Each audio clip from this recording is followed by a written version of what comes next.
우리 인간은 전지하지 않습니다. 전지라는 말 알죠? 모든 것을 다 안다는 말이 전지인데 우리 인간은 전지하지 않습니다. 모르는 것이 너무 많고 이해되지 않는 것도 너무나 많습니다. 특별히 영적 세계에 대해서는 우리가 너무나 무지합니다. 그리고 또 하나님의 존재와 하나님의 어떤 뜻과 계획에 대해서도 우리는 너무 무지합니다. 우리 인간의 지혜와 능력으로는 이러한 영적 세계나 또 하나님의 뜻과 계획에 대해서는 전혀 알 수가 없습니다. 하나님께서 설명해 주시고 알려주셔도 때로는 우리가 깨닫지 못할 때가 있고 또 전혀 하나님의 말씀과 뜻을 귀담아 듣지 않고 깨닫지 못한 그런 사람들도 있습니다.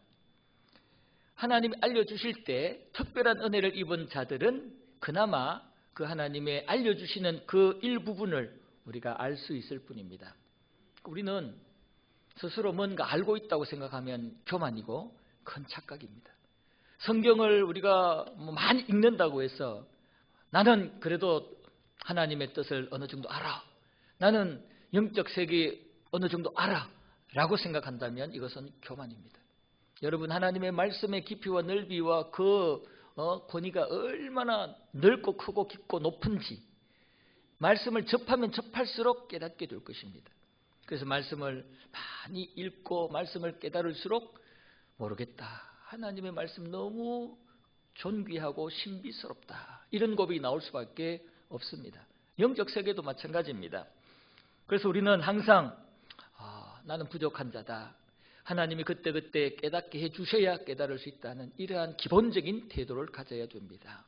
그래서 우리가 말씀을 들을 때마다 읽을 때마다 나는 부족해서 이 말씀을 깨달을 수 없사오니 하나님 말씀을 기록하게 하신 성령님 저에게 말씀을 깨달을 수 있는 은혜를 주세요. 이런 마음으로 말씀을 읽고 들어야 할 줄로 믿습니다. 이 하나님이 우리에게 알려주시는 그 방법 이것을 계시라고 그러는데 제가 일전에 한번 말씀드렸던 것 같아요. 특별 계시와 일반 계시 이렇게 말씀드렸던 것 같은데 바로 이 성경 말씀은 특별 계시입니다. 그래서 하나님이 우리 인간들에게 우리 인간들의 어떤 죄인됨과 우리 인간들의 구원의 방법에 대해서 이 성경 66권 말씀을 통해서 알려주십니다.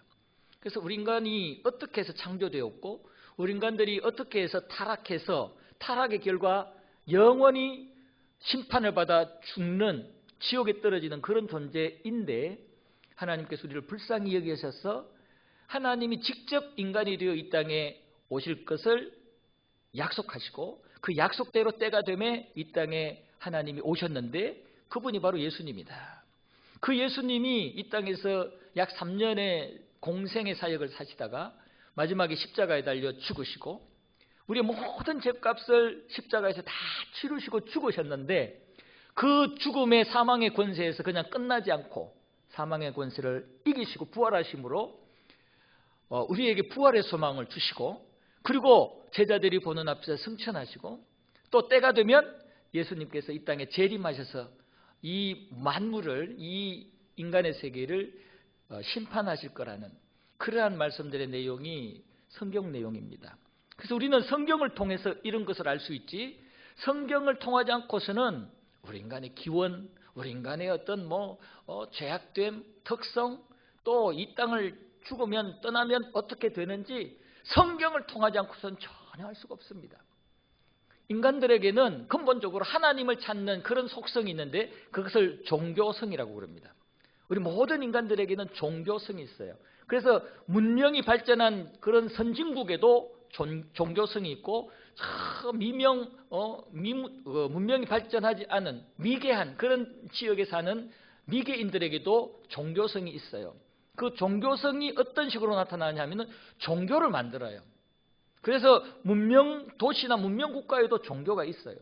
그리고 이 미개한 지역에도 미신이라고 그러죠. 그들 나름대로에는 신을 찾는 그런 종교가 있어요. 이거는 근본적으로 하나님이 우리 인간을 창조하실 때 인간에게 하나님을 찾을 수 있는 하나님을 의지하고 하나님을 중심으로 하나님께 초점을 맞추어 살도록 만들었기 때문에 막연하지만은 그 하나님을 찾는 신적 존재에 대한 갈급함이 있는 겁니다. 그런데 인간이 타락하면서 하나님을 찾지 않고 엉뚱한 것들을 찾고 있는 거예요. 그게 인간이 만든 세속 종교고 인간이 만든 미개한 미신 종교입니다. 그러니까 모든 인간들에게는 이런 하나님을 찾는 근본 종교성이 있는데 이 종교성을 채워주는 하나님의 방법이 바로 성경 말씀이에요. 그래서 우리는 성경을 통해서 하나님이 살아계신다는 것을 알 수 있고 또 하나님이 우리를 창조하셨다는 것, 또 우리가 타락하고 하나님 앞에 그 죄값으로 심판받아야 마땅한데 우리를 대신해서 예수님이 십자가에 달려 죽으시고 그 예수님을 믿으면 구원을 얻게 되고 그 예수님은 승천하신 뒤에 곧 하나님의 때가 되면 재림하실 것을 알게 되는 거예요.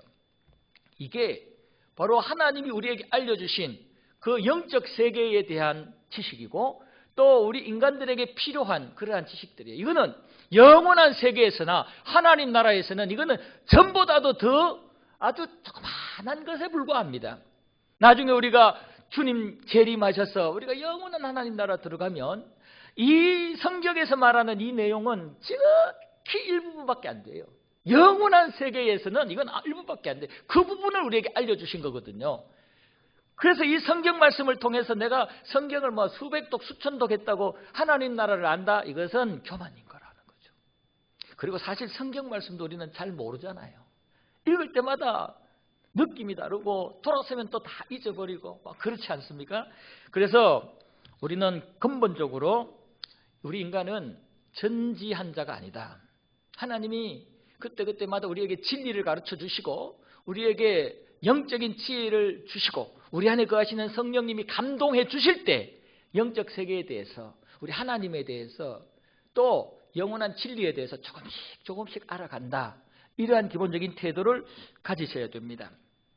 그래서 성경은 우리 인간들에게 하나님의 이 특별한 계획과 뜻, 우리 인간들이 어떻게 해서 만들어지고 왜 구원자 예수님이 필요한지를 알려주시는 그러한 핵심적인 내용들에다가 나머지 내용들이 좀 이렇게 붙어있는 그러한 것이 성경 말씀이다. 이렇게 생각을 하시고 우리는 성경을 우리 삶의 절대적인 텍스트로 교과서로 그렇게 삼고 성경에서 하나님도 찾고 성경에서 나의 삶의 문제의 해결 방법도 찾고 성경에서 모든 문제의 해답을 찾으면 그 안에 다 해답이 있어요. 그래서 성경을 항상 가까이 하는 자들이 되기를 바랍니다. 그래서 우리는 이 하나님의 말씀을 가까이 하면서 하나님의 나라에 대한 영원한 세계에 대한 그러한 진리들을 비밀들을 하나씩 깨달아야 되는데 그 하나님의 나라의 비밀들 진리를 또 하나님의 계획과 뜻을 조금씩이라도 하나씩 깨달아지면 그것은 우리에게는 최고의 영광이고 축복이라는 사실을 알아야 합니다. 여러분 우리가 하나님과 비교하면 우리는 아무것도 아니거든요. 여러분 우리 인간하고 땅에 기어다니는 잘 보이지도 않는 개미하고 비교를 하면 여러분 개미는 비교가 됩니까? 비교 안 됩니다. 그냥 지나가는 거 손가락으로 쑥 문지르면 걔는 끝나는 거예요. 그런데 하나님과 우리 인간의 수준 차이는 그보다 더합니다. 그 엄청난 하나님에 대하여 우리가 조금이라도 알고 그 하나님의 계획과 하나님 나라와 하나님의 뜻에 대하여 우리가 조금이라도 안다는 것은 우리에게는 엄청난 영광이고 축복인 줄로 믿습니다. 이것을 알아야 돼요. 이것이 깨달아지고 이 진리를 알게 되면 우리는 신앙의 자부심, 영적 자부심이 엄청나게 생기는 것입니다. 오늘 말씀에서 바로 이러한 부분을 예수님께서 말씀을 하고 있는 거야. 예수님이 지금 많은 무리들이 모여 있는데 그 무리들 앞에서 직설적으로 막 그냥 말씀하지 않고 비유로 말씀을 하시거든요. 비유로 말씀하신 이유는 이 중에 들을 귀가 있는 이 말씀을 들어야 할 자들이 있는가 하면 들으면 안 될 자들. 쟤는 이 말씀을 듣고 깨닫기를 원치 않는 자들이 있다. 그래서 내가 비유로 말한다라고 말씀하시거든요. 그러니까 예수님이 보실 때 말씀을 듣고 깨달아야 될 자들은 엄청난 영광인 거예요. 그러나 예수님이 보실 때 너는 말씀 들을 자격 없고 말씀 깨달을 자격 없어. 너는 이 말씀 들으면 안 돼. 라고 분별된 아주 갈로친 그러한 자들은 참 불행한 자들인 거죠. 이 자리에 앉은 저와 여러분들은 바로 주님께서 너희들은 내 말을 꼭 들어야 돼. 이 진리를 꼭 깨달아야 돼. 왜냐하면 너희는 나의 백성이고 내가 구원한 나의 구원받은 백성이기 때문에 그래 라고 하실 줄로 믿습니다. 그러니까 저와 여러분들은 어떻게든 말씀을 들으려고 막 하나님 말씀 깨닫게 해주세요. 나는 들을 귀가 있는 자가 되어야 합니다. 되고 싶습니다. 하나님 앞에 그렇게 날마다 부르짖어야 되는 겁니다. 여러분 나중에 예배 드리고 돌아가실 때 하나님의 말씀 하나도 기억 안 나고 예배 말씀을 들으면서도 하나도 깨달아지지 않고 아멘이 안 된다. 그거는 축복이에요? 불행이에요? 불행이에요. 불행. 말씀이 들리지 않고 깨닫게 되지 않으면 들을 귀가 없는 거잖아요. 귀가 막힌 거잖아요. 영적으로. 그 불행인 거예요. 여러분 억울하게 생각해야 돼요. 하나님 내가 교회 와서 1시간 동안 예배를 드리는 동안에 찬양을 통해서도 귀가 열리지 않고 말씀을 통해서도 귀가 열리지 않고 아무것도 모르겠습니다. 그냥 자다가 갑니다. 이거요 진짜 부끄러운 것이고 정말 속상한 것이에요. 가슴을 찢어야 되는 것입니다. 하나님 왜 나에게는 들을 귀를 주지 않습니까? 나에게도 들을 귀를 주십시오 라고 할 수 있어야 된단 말이에요. 여러분 그냥 자리에 앉아 있는다고 되는 게 아니에요. 지금 예수님 앞에 많은 무리들이 있는데 그 무리들이 나는 예수님 앞에 와가지고 뭐 병 고치는 거 구경도 하고 참 뭐 이런저런 신비스러운 그런 현상들 기적 구경했으니까 됐어 하고 돌아간다면 그 바보들 아닙니까? 예수님 앞에서 예수님이 하시던 말씀을 들어야지요. 깨달아야지요. 그리고 그 영혼이 구원받아야지요. 그래야지 예수님 앞에 온 보람이 있는 거 아니에요. 우리 예배 때 하나님 앞에 설 때마다 들을 귀를 달라고 기도하셔야 돼요. 여러분 예배 왔다 그냥 빈 마음으로 가는 건 정말 억울한 겁니다. 은혜 받고 가야 돼요. 말씀을 통해서도 받고 찬양을 통해서도 받고 대표 기도하는 기도자와 함께 한 마음이 되어서 은혜를 받고 성령의 만지심, 터치를 느끼셔야 된단 말이에요. 그런 마음으로 나가야 앞으로 세상 속에 강팍한 세상 마귀가 그냥 우는 사자처럼 입을 쫙 벌리고 있는 그 세상 속에 가야 되는데 거기서 우리가 당당하게 살면서 하나님 영광 드러내며 살 수 있지 않겠어요? 베델교회 성도 여러분 하나님의 비밀을 아는 귀가 있기를 축복합니다. 하나님의 말씀을 깨닫고 싶은 간절한 소원이 있고 깨달아질 때마다 최고의 영광으로 생각하고 최고의 축복을 받은 걸로 생각하시기를 바랍니다. 이 땅에서 돈 많이 벌겠다 그게 큰 축복이에요. 물론 복은 맞아요. 하나님 주신 복은 맞아요. 자녀들이 잘 되고 뭐 건강한 복 맞아요. 그러나 그보다 더 큰 축복은 영적으로 귀가 열려서 하나님의 말씀이 깨달아지고 하나님 나라의 비밀이 신비를 깨달아지는 게 가장 큰 축복인 줄로 믿으시기 바랍니다. 마태복음 13장 16절 17절 말씀을 보면요 이런 말씀이 있어요. 그러나 너희 눈은 봄으로 너희 귀는 들음으로 복이 있도다. 너희 눈은 봄으로 너희 귀는 들음으로 복이 있도다 라고 말씀을 해요. 내가 진실로 너희에게 이르노니 많은 선지자와 의인이 너희가 보는 것들을 보고자 하여도 보지 못하였고 너희가 듣는 것들을 듣고자 하여도 듣지 못하였느니라. 그러니까 주님께서 지금 이 말씀을 하시는데 이전에 많은 선지자와 의인들이 보고 싶고 듣고 싶어도 듣지 못했던 것들을 너희는 지금 들으니 너희가 복되다. 너희 눈이 복되고 너희 귀가 복되다 라고 말씀을 하신 거예요. 여러분 아브라함, 구약시대 아브라함, 요셉, 뭐 다윗, 솔로몬 존경하는 분들 많지요. 그러나 그분들보다 우리가 더 복되다는 거예요. 왜냐하면 그들은 예수님에 대하여 직접적으로 아무것도 몰랐어요. 그냥 막연히 메시아가 오실 것만 생각했지. 예수님이 십자가에 달려 죽으시고 그 십자가의 은혜로 우리가 구원받았다 이런 생각 전혀 못했어요. 우리 어때요? 예수님 십자가에 달려 죽으신 그 예수님을 실제로 역사적으로 우리는 다 확인을 하고 그 예수님을 믿고 구원을 받은 자 아니에요? 주님 말씀에 의하면 바로 저와 여러분들이 그 구약의 많은 의인들이나 선지자들보다 더 복되다는 겁니다. 할렐루야. 우리 이런 자부심을 가져야 되는 겁니다. 그리고 요한계시록 1장 2절 3절에 보면 요한은 하나님의 말씀과 예수 그리스도의 증거 곧 자기가 본 것을 다 증언하였느니라. 이 예언의 말씀을 읽는 자와 듣는 자와 그 가운데 기록한 것을 지키는 자는 복이 있나니 때가 가까움이라 그랬어요. 그러니까 사도 요한이 환상 중에 하나님의 비밀을 봤단 말이에요. 그 하나님의 비밀을 보고 다 기록을 했는데 그 하나님의 비밀을, 하나님 나라의 그 신비로움을 기록한 것을 읽고 듣고 또는 그것을 지키는 자가 복이 있다는 거예요. 바로 저와 여러분들 아니에요. 지금 우리가 이 하나님의 말씀을 날마다 읽지요, 날마다 듣지요, 그 말씀대로 살려고 노력하지요. 우리가 복이 있는 자라는 겁니다. 여러분 자신이 이 땅에 어떤 부귀영화를 누리는 자보다 복 있는 자라는 확신을 가지시길 바랍니다. 돈 많은 사람, 아주 멋진 자동차 몰고 다니는 사람, 큰 집에 사는 사람, 물론 부러울 수도 있어요. 그러나 우리 마인드 컨트롤, 신앙적으로, 영적으로 마인드 컨트롤 해야 돼요. 그것도 부러워하지 마시고, 나는 하나님의 말씀을 들을 수 있는 귀가 있고 깨달을 수 있는 귀가 있고, 그 말씀에 내가 흥분이 되고 영적으로 막 감동이 되어서 하나님께 영광 돌릴 수 있는 그런 삶을 사는, 하나님과 연결되어 있는 자라는 우리의 신분과 우리의 정체성을 생각하면서 내가 가장 큰 복을 받은 자다, 나는 복된 자다, 이러한 생각들을 하며 사시기를 바랍니다.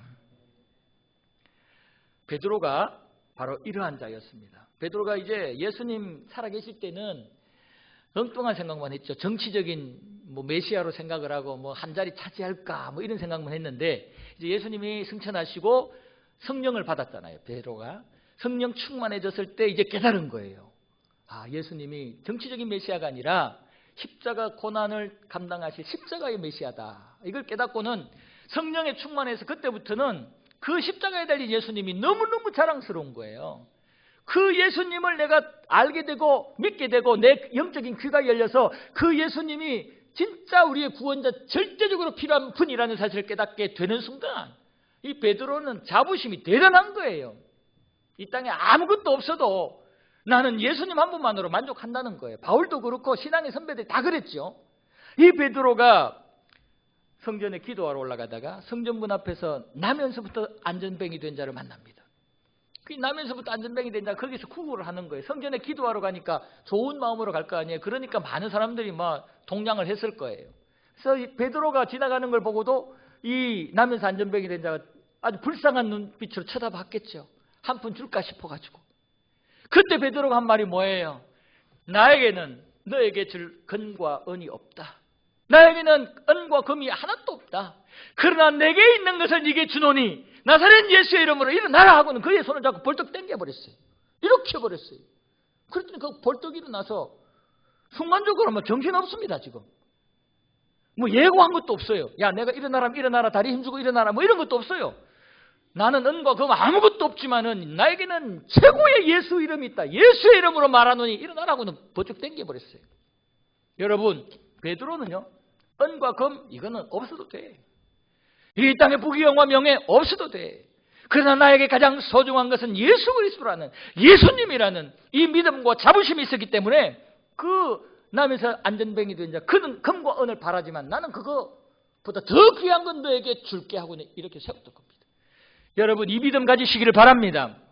세상 사람들이 조롱해도, 세상 사람들은 이해 못해도 당연히 귀가 막혔으니까 이해 못하지요. 눈이 다쳤으니까 보지 못하지요. 그렇게 생각하시고 무시하거든. 여러분들 세상 사람들이 이해를 못하거든. 눈이 막히고 귀가 막혀서 그렇다 생각하시고 자부심을 가지시고 어디를 가든지 당당하게 예수 그리스도를 전하는 자가 되기를 바랍니다. 그렇게 예수님을 사랑하고 예수님을 자부심을 가지게 되면은 우리에게 예수의 능력이 나타납니다. 우리에게 예수의 능력이 나타납니다. 여러분, 지금까지 신앙생활을 하면서 예수 능력이 나타나지 않았어요. 난 한 번도 경험한 게 없어요. 난 잘 모르겠어요. 이러신 분 있죠? 예수님께 올인하지 않아서 그래요. 예수님께 100% 믿음을 드리지 않았기 때문에 그래요.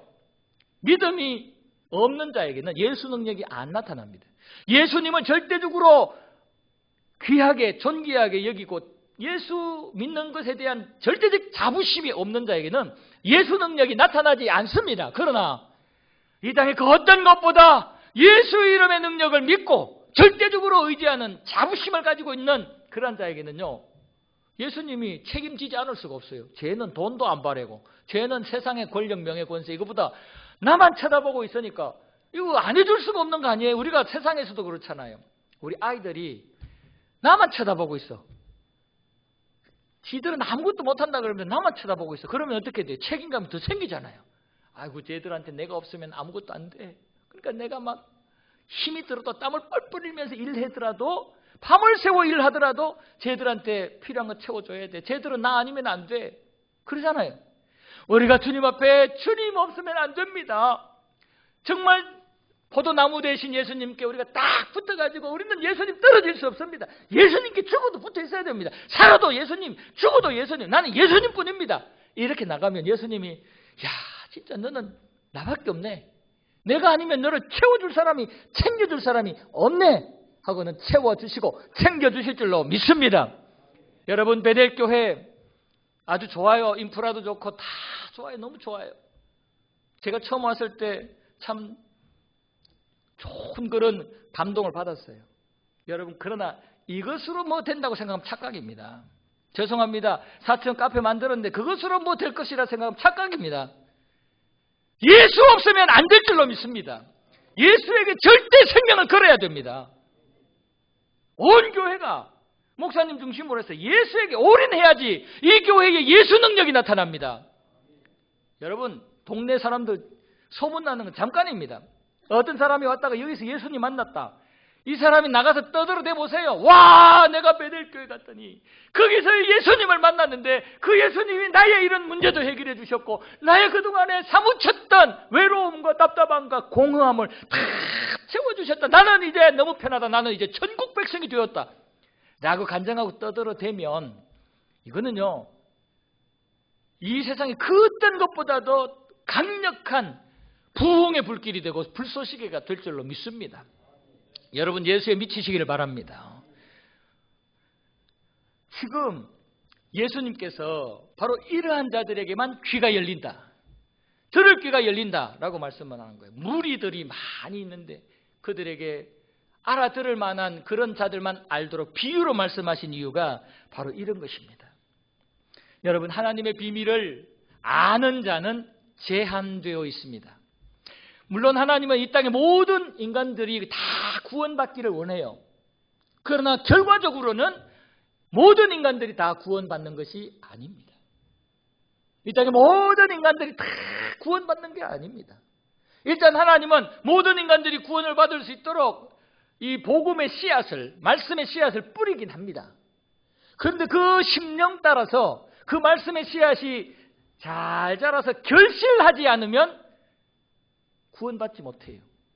그 말씀, 복음의 씨앗을, 말씀의 씨앗을 팥고 잘 자라서 결실을 해야, 100배의 결실을 해야 구원을 받는 거예요. 오늘 씨 뿌리는 비유가 바로 이 부분을 말씀을 하시는 겁니다.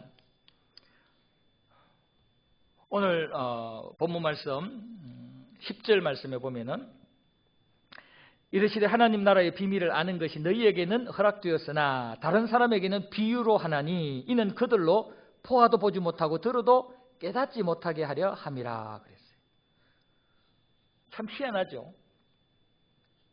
하나님께서, 사랑의 하나님께서 모든 사람들이 다 알도록 해주면 얼마나 좋겠어요. 근데 하나님 나라는 다 알도록 하는 게 아니고 들을 귀가 있는 자들만 들을 수 있도록 그렇게 하시겠대요. 그래서 특정인은 보아도 보지 못하고 들어도 깨닫지 못한대요. 영적으로 귀와 눈이 닫혀 있다라는 것입니다. 하나님 나라의 비밀을 특정인은 알기를 원하시고 특정인은 그것을 알기를 원치 않는다는 말씀입니다. 다르게 말하면 구원받을 자들, 우리 교리적으로 얘기하면 선택되고 예정된 자들, 이러한 자들은 반드시 귀가 열리고 눈이 열려서 이 하나님의 말씀 어떤 식으로 비유로 설명을 하고 말씀을 하셔도 깨닫게 되어 있습니다. 그러나 아무리 논리적인 능력이 있고 공부를 많이 하고 막 세상에서 보면 뭐 웬만한 건 다 아는 그런 지식인이라도 하나님이 원치 않는 자는 거기가 닫혀서 대체 하나님의 말씀은 깨닫지를 못해요. 복음은 깨닫지를 못해요. 여러분 지금 예수 믿는 사람들 보세요. 예수 안 믿는 사람들도 보세요. 예수 믿는 사람들 중에 다 똑똑하고 학문적인 배경이 있는 사람이 예수를 믿던가요? 십자가의 복음의 진리를 깨닫는 사람들이 그런 학문적인 능력이 있는 사람들이던가요? 아니에요. 반대로 예수를 믿지 않는 자들은 다 바보같이 어리석게 말도 잘 깨닫지를 못하고 이해하지 못하는 그런 자들이 아니에요. 오히려 많이 배웠고 나름대로 논리적인 사고가 능한 자들이 오히려 더 예수를 안 믿고 예수의 복음을 진리를 받아들이지를 않아요. 그런 차원에서 우리는 내가 많이 배웠던 적게 배웠던 이게 문제가 아니라 현재 어떤 상황이지만 하나님께서 나에게 진리를 깨닫게 하셨다. 이 복음의 진리를 깨닫게 하셨다라는 이 부분을 가지고 진심으로 감사할 수 있는 자가 되기를 바랍니다. 바로 이 하나님 나라의 비밀, 오늘 우리 주님께서 비유로 말씀을 하신 이 하나님 나라의 비밀은 바로 우리가 구원을 얻는 구원의 방법, 즉 복음에 대한 것입니다. 하나님 나라가 우리한테 임하는 그 과정, 우리가 원래 하나님의 형상과 모양으로 만들어진 하나님의 백성이었는데 우리가 타락하고 마귀의 말에 순종함으로 하나님께서 우리를 버리셨잖아요. 이런 우리들이 다시 하나님의 백성이 되는, 하나님의 나라가 되는 그 과정을 오늘 말씀을 하시는 내용인데, 바로 이 하나님 나라가 되는 그 과정에서 귀가 열려서 하나님의 말씀을 받아들이는 자들이 제한되어 있다는 것입니다. 여러분, 하나님 나라, 오늘 본문에서 말하는 이 하나님의 나라는 어떤 지역적인 개념이 아니에요. 이 성경에서 말하는 하나님 나라, 오늘 본문에서 말하는 하나님 나라는 통치적인 개념이에요. 통치적인 개념.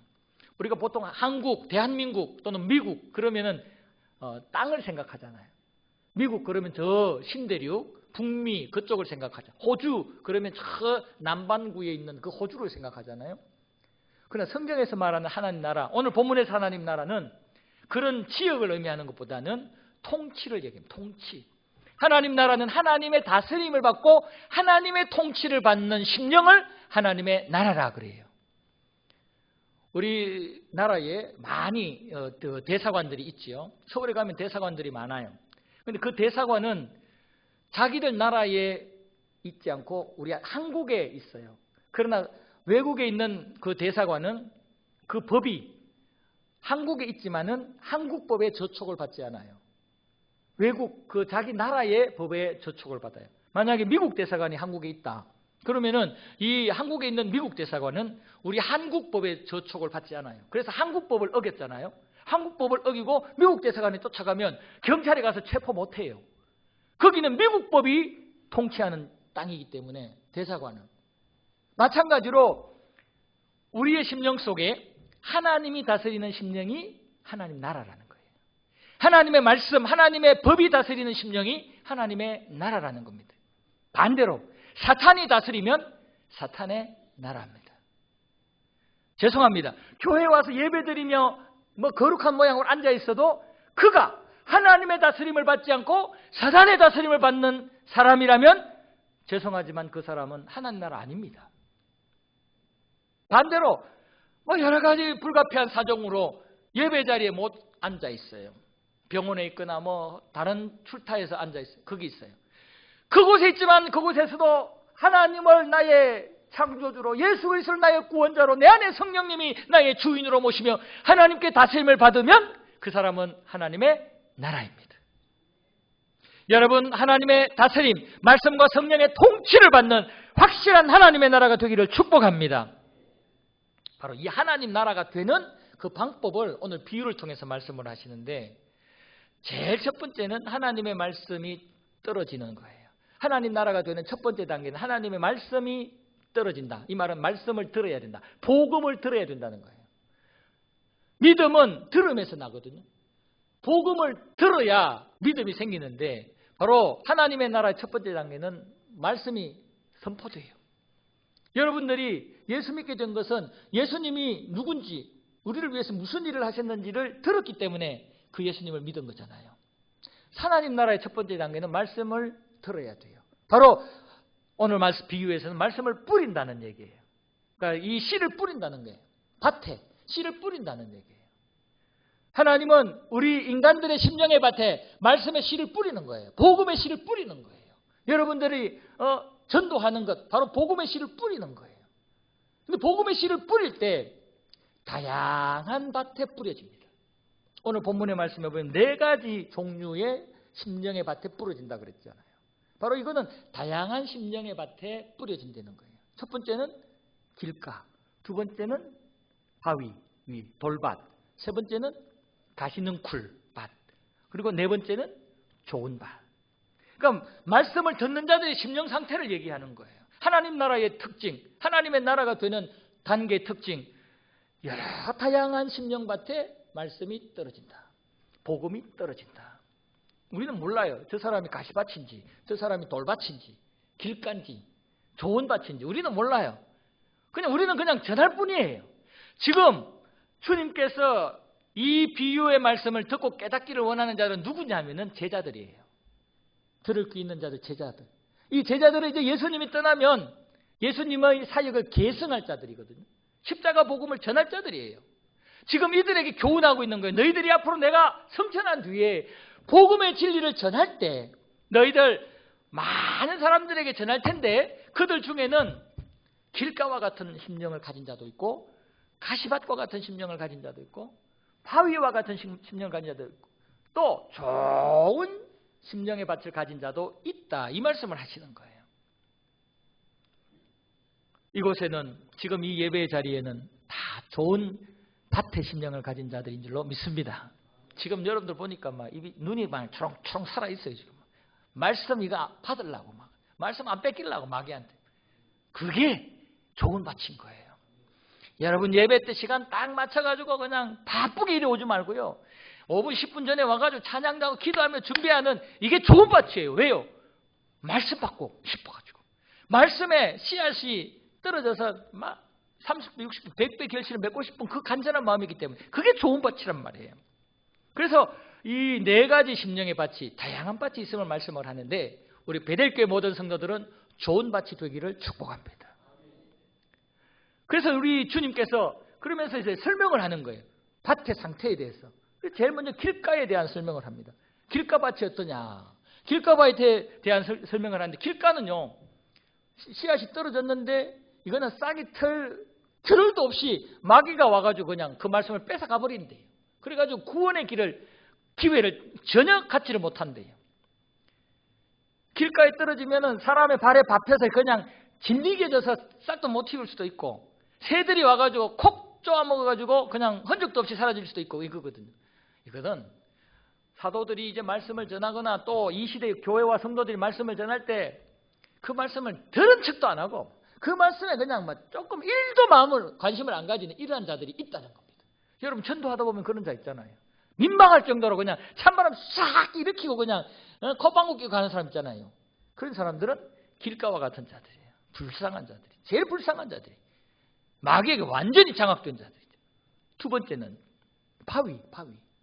이 바위는 외적인 그런 핍박과 환난이나 이런 어려움을 당할 때에 그건 못 이겨서 결국은 결실하지 못하는 결국은 예수님을 놓아버리는 이러한 자들을 말합니다. 여러분 돌아보면요. 전도하다 보면 나도 옛날에 예수 믿었는데 나도 옛날에 교회 가서 성가대도 하고 뭐도 하고 했는데 근데 지금 안 믿잖아요.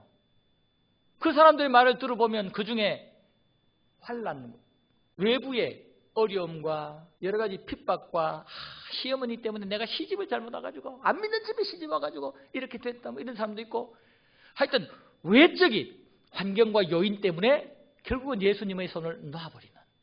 그래서 이 바위에 떨어진 씨는요.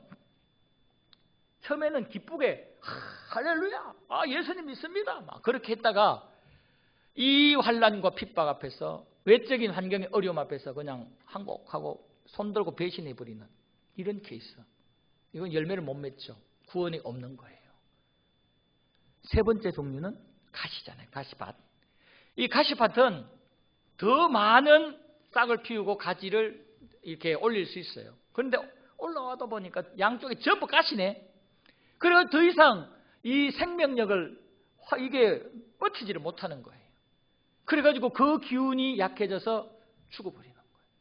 결실을 못하는 거예요. 이것은 내면적인 어려움, 교만일 수도 있고 내면적으로 하나님 앞에 죄의 문제를 해결하지 못하는 것일 수도 있고 여러 가지 내면적인 갈등들, 유혹들, 내적인 그러한 요인 때문에 하나님 앞에 그냥 손을 들고 배신하는, 하나님을 버리는 그러한 경우를 말해요. 이것도 구원을 못 받아요. 결실을 못 해요. 그러니까 우리가 복음을 전하다 보면은 이런 길가도 있고 바위와 같은 심령도 있고 이 가시밭과 같은 심령도 있다는 거예요. 그러면서 마지막에 좋은 밭, 좋은 밭을 얘기하는데 이 좋은 밭은 오늘 여기 말씀해 보면은 이 좋은 밭은 말씀을 듣고 그 말씀을 지키다 보니까 바위와 같은 상황이 생기고 가시떨기와 같은 상황이 생길 때에 포기하거나 배신하거나 도망가지 아니하고 인내하며 견딘 자가 100배의 결실을 맺는다. 그 자가 좋은 밭이다라는 겁니다. 좋은 밭에도 위기가 와요. 좋은 밭에도 어려움이 와요. 그러나 그 위기와 어려움을 믿음으로 이겨내고 견뎌내는 거예요. 그래서 좋은 밭이 되는 거예요. 여러분 신앙생활 할 때 좋은 밭이라고 해서 만사형통 아니에요. 오늘 분명히 말씀에 15절 보세요. 좋은 땅이 있다는 것은 착하고 좋은 마음으로 말씀을 듣고 지키고 인내로 결실하는 자다. 좋은 마음, 좋은 밭도 어려움이 와요. 위기가 와요. 좋은 교회도 어려움이 오고 위기가 와요. 그러나 그 위기와 어려움 앞에 무너지지 않아요. 포기하지 않아요. 끝까지 십자가의 주님 붙잡는 거예요. 내가 죽어도 주님, 살아도 주님. 주님이 우리의 생명입니다. 할렐루야. 이러한 교회가, 이러한 심령이 좋은 밭이라는 겁니다. 여러분, 우리 베델교회가, 우리 모든 성도들이 좋은 밭이 되어서 100배의 결실을 하기를 주님의 이름으로 축복합니다. 그러면 이 선순환이 됩니다. 좋은 열매 맺으면 그 좋은 열매가 또 땅에 떨어져서 또 좋은 열매 맺고 좋은 열매 맺고 좋은 열매, 신앙의 간증이 계속되는 거예요. 여러분, 제대로 된 간증은 과거 얘기하는 게 아니에요. 현재 은혜를 얘기하는 게 진짜 간증이에요. 우리 베델교 옛날에는 그래도 막 수백 명 모이고 막 옛날엔 이랬다 저랬다 그걸로 끝나면 그건 간증 아니에요. 지금도 그래서 이렇다 저렇다 이 선순환이, 거룩한 순환이 계속되는 게 진짜 간증입니다. 우리 베델교가 그런 교회 되기를 원합니다. 우리 성도들이 그런 성도 되기를 원합니다. 여러분, 말씀 지키기 쉽지 않아요. 좋은 밭 되기 쉽지 않아요. 그러나 우리는 들을 귀가 있는 자가 되어서 가장 큰 영광과 은혜를 받은 자가 되어서 어떤 어려움이 있고 힘들어도 하나님이 나에게 주신 말씀을 잘 듣고 그 말씀을 잘 지키고 어려움이 올 때는 인내하고 믿음으로 버티고 견뎌서 결국은 예수 열매를 주렁주렁 맺는 주님의 백성들 되기를 주님의 이름으로 축복합니다. 아멘.